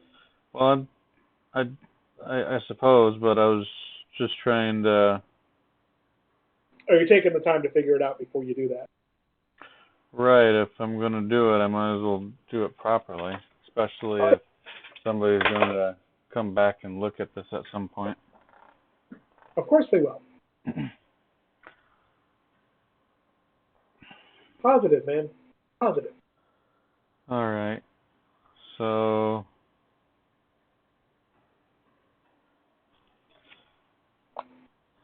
Somebody just joined? Hello, it's me. Oh, hey. How are you? How are you guys doing? Why is everybody so loud today on my headset? I just got a new headphones with new mic, so I'm loud. Hey, this is great. New headphones and mic. Yeah. Now I can peacefully speak. Let There we go. reduce my mic. No, you're fine. I already changed your user volume on my end. All But Luke was blowing my ears out too. This is just I'm just using my iPad. All right. I bought the HyperX gaming headset that has mic in it. It is pretty good. All right. So, according to Steppers Online, A plus is black, A minus is green, B plus is red, B minus is blue. And then according to the Duet forums, A plus is the equivalent of A2, A minus, A1. So that means the color code for my steppers should be black, green, red, blue, but they do B first, so I wired it up like the wet form suggesting I need to do red, red, blue, black, and green, which I can do, but here's the fun part. If you follow the color code on, where'd that go? If you follow the color code on the duet board, the duet has A2 listed as black, which matches. A1 listed as green. B2 is listed as blue. And B1 is listed as red. Oh, okay.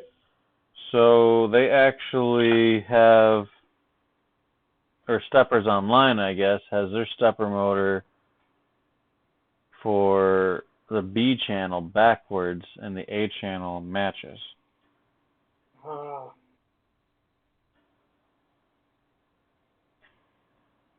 Oh. I'm gonna stay out of this. That's a lot of circuits and boards. On the side note, I'm working Yeah. on my 3D printer, trying Oh to yeah, fix how's it it. going? Um, so I'm having trouble with the wheels, the X gantry. All the wheels are not touching properly the way it's supposed to. I don't Oh, have a okay. camera. Yeah. So are you talking the gantry on the crossbar? You're looking at the gantry's not running properly, Um, or are you talking about the Z, the vertical up and down? the vertical up and down sound looks good. So Okay. when they know where it's X gantry, the crossbar. Okay. So when it's on top, it looks nice and snug, no problem. All the wheels are good. It's not tight. When it comes down, as it comes down, kind of gets tighter. Oh, okay. So there is a video. Um, Luke Hatfield. Are you familiar with Luke Hatfield? Nope. Okay. Let me get you a link.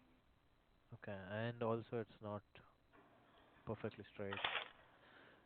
No, it's called Luke Hatfield's Gantry Fix. Okay. So I bought a different set of screws. No, M5 instead of M508. I bought M5O10. So uh, that I bought a longer one so that I can replace the ones that is holding this gantry to make it straighter.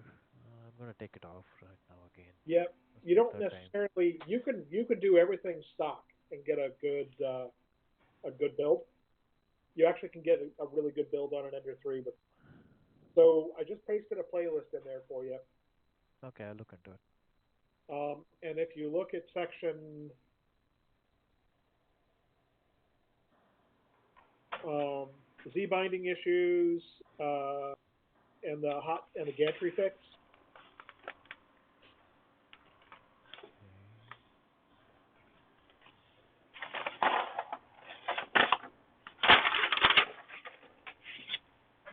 C binding.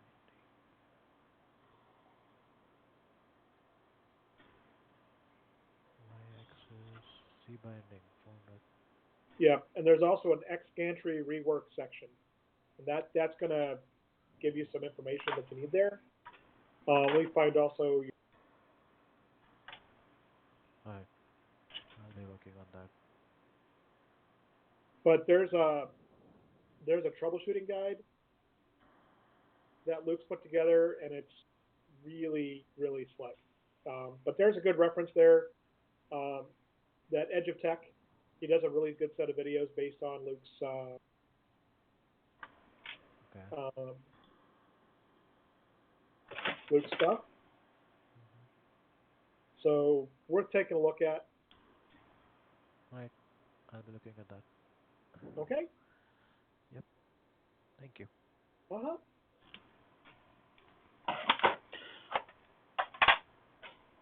So I'm going to go ahead and follow the color code on the stepper motors Okay. because it also matches the color code of the ribbon cable I have. If I tried to Yep. follow Duet's color code, I would actually have to swap one of the pairs. So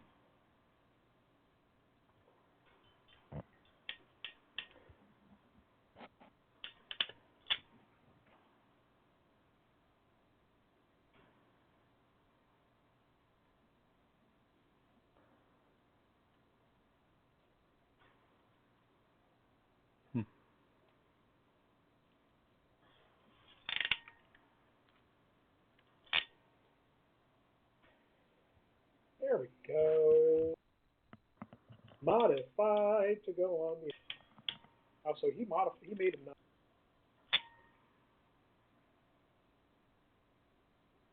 You know, I was just looking at that, and now I completely closed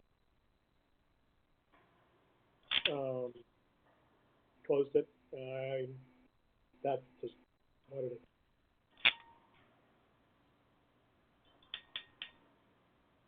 That's okay. That's why I have history. Recently closed tab.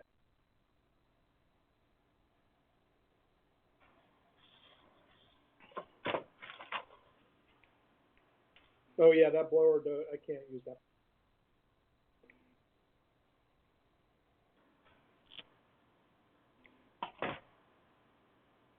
Because he's got everything on the. He's got everything on the.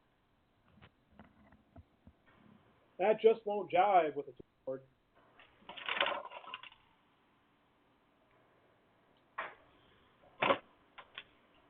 what are you working on now? You know that picture I posted of the yellow one with the fan on it? Yes. Luke said he had done one with a 1550 or a 5015. Except the fan duct that he made won't work with the Hemera mount that I'm working on. So the other thing I have to look at when I'm doing this, do I have enough? Yeah, but Luke is also using Yeah, he's using the E3D stuff. So sorry, I just cut you off. well, that's exactly what I was going to say. Except I was going to say it slower because I'm concentrating on something.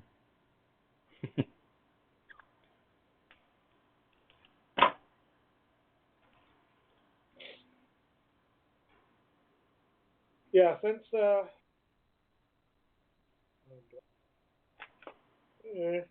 maybe not. Maybe I can make it work. I'm looking at my constraints. Um, well, a 5015, yeah, I might have.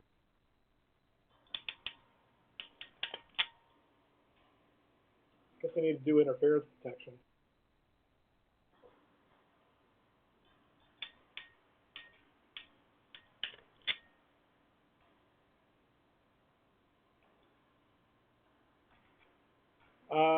Yeah, I only have 4.5 millimeters there, so.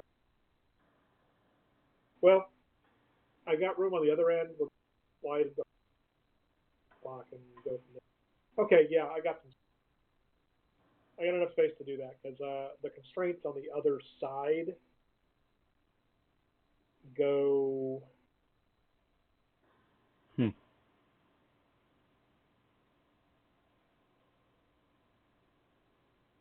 And I've got 7 millimeters on the other side.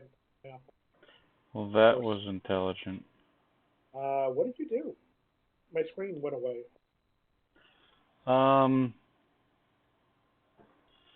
So, did you make toast? no, I didn't do anything that dramatic. No, when I was putting all these connectors on, I was just blissfully, I mean, it's not that big of a deal. I can probably just twist the wires, but I put them all exactly, the connectors on, rotated 180 degrees. Oh. Like, I can twist the wire and make it work. It's just dumb. It's like I spend all this time trying to on the color code just to screw up putting the connectors on in the right direction. Like, how stupid is that? It just goes to show you, no matter how careful you are, you can still miss something. Oy. I've never seen anybody create a wire loop from scratch right. I'm not saying build a wire loop, I'm saying create a form. Because that's what you're doing.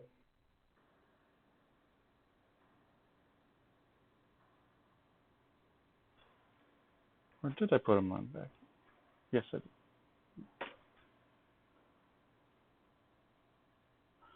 What do you mean? So you are creating a wire loom.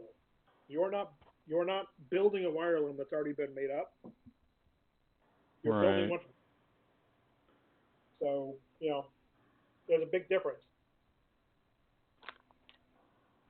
Yeah, I got to figure everything out the hard way. Oh, yeah.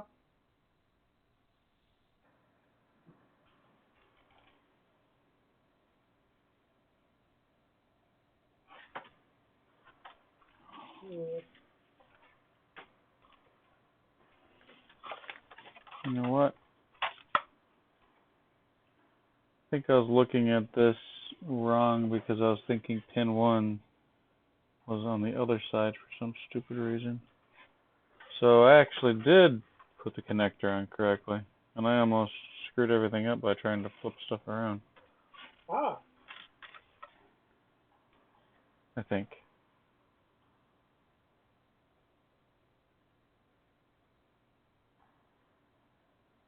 So this is pin 1, 2, 3, 4. Pin 1 is going to be black. Alright.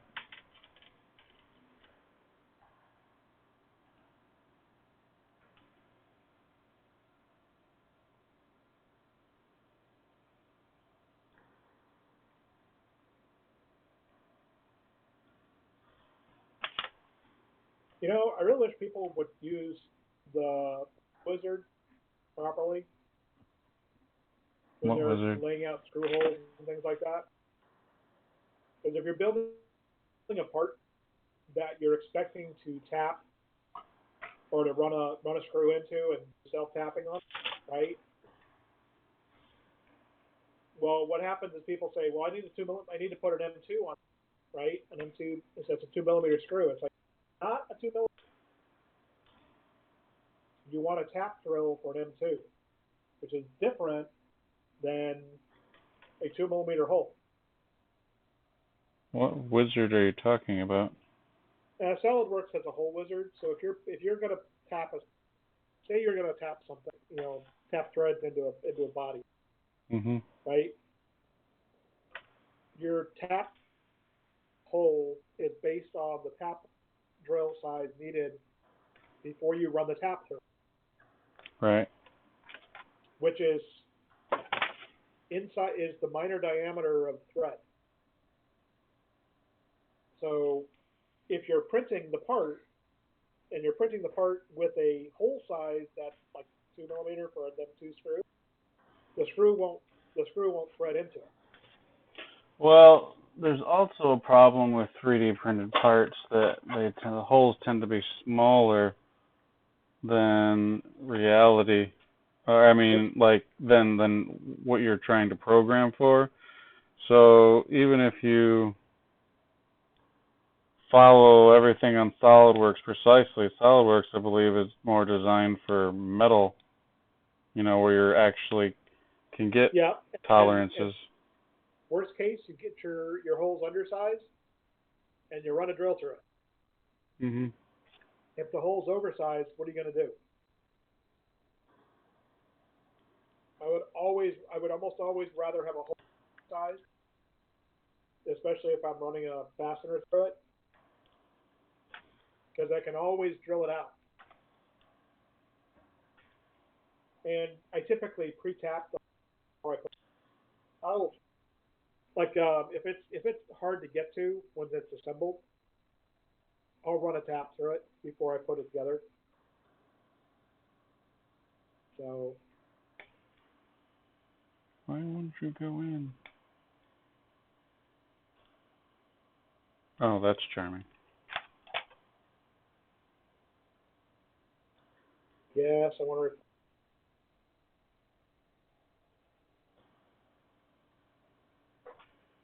Now I'm saving it as the. Do a test bit on it.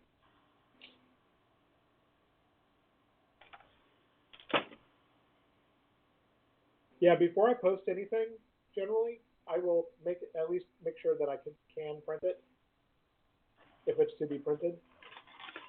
Yeah, I need to get my mounts finished off and posted somewhere.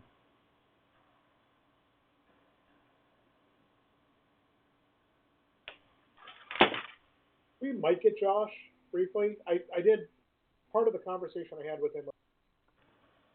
It's already 12:20, so I'm gonna be heading to bed here very soon. Oh no, I meant for. I don't think Josh is going to join tonight. Oh, get Josh for and what? I don't have a group conversation regarding Murph. So obviously it's not happening, so the only thing we can do is, as a community, I think we could try to show off the Jubilee project, maybe create some videos of it in action, people talk about it, their experiences with it or something, you know, just kind of like a... Oh yeah, no problem there.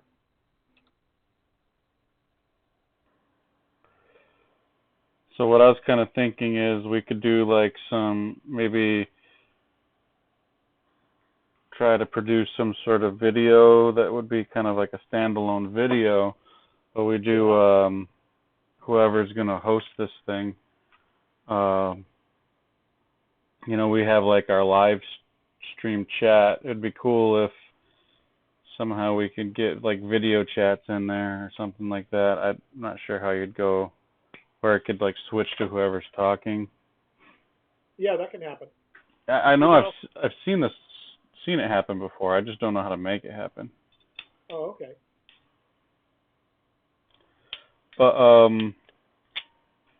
what I'm thinking, that would be really cool. And then if like some of the community prepared some like videos of the machine in action while we're chatting about it, we could switch to like pre-recorded footage, maybe still overlay like, you know, our own voices, you know, and then just kind of chat while things are happening. Of course. And just kind of have like, you know, a fun time talking about, you know, the Jubilee Project, I guess, as a group.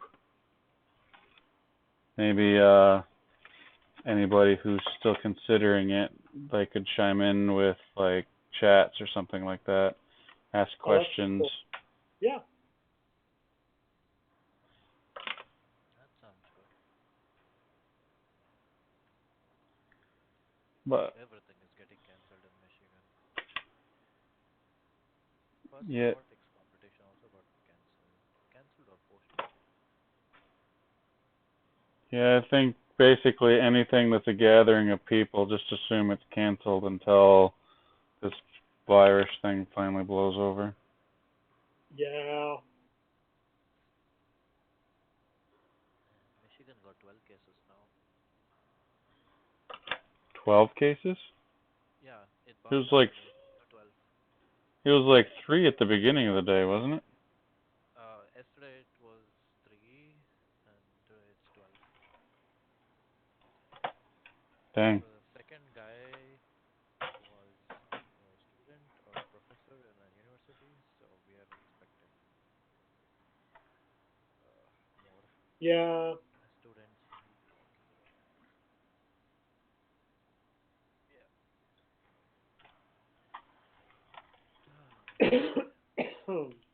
How are you doing up there in California now? None of us are in California.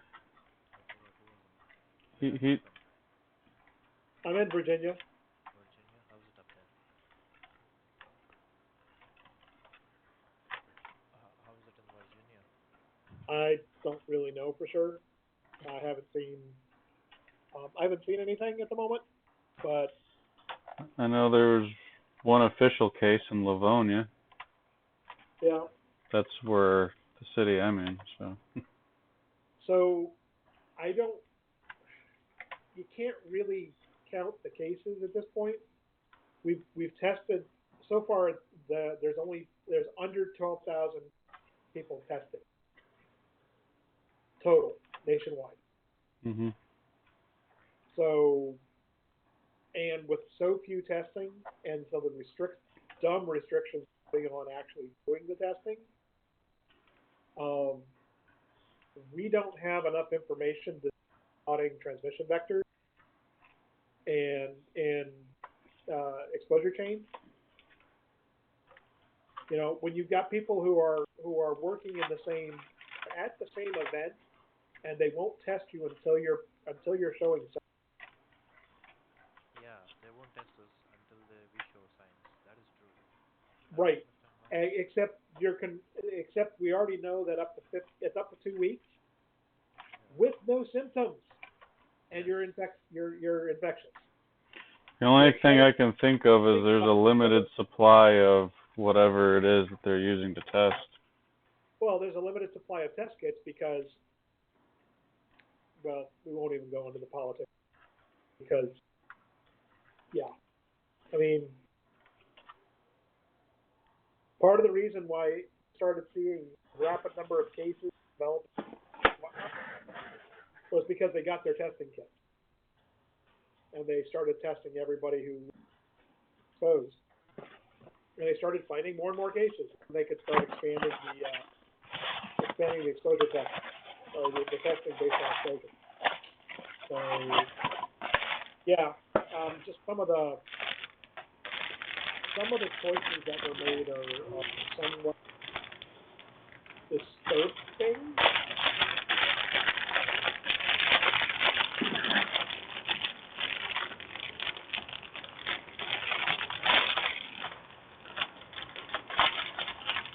So yeah. All right, let's try to get this thing.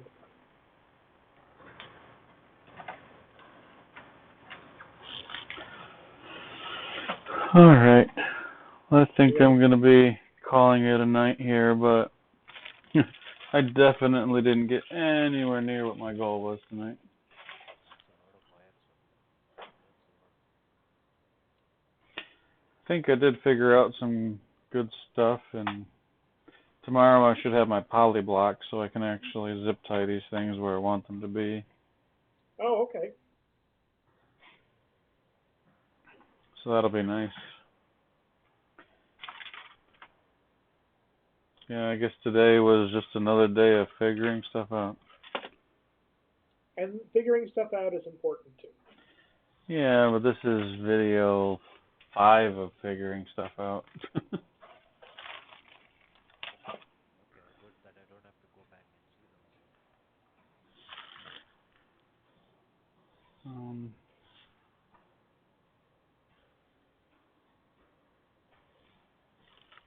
Alright, good night.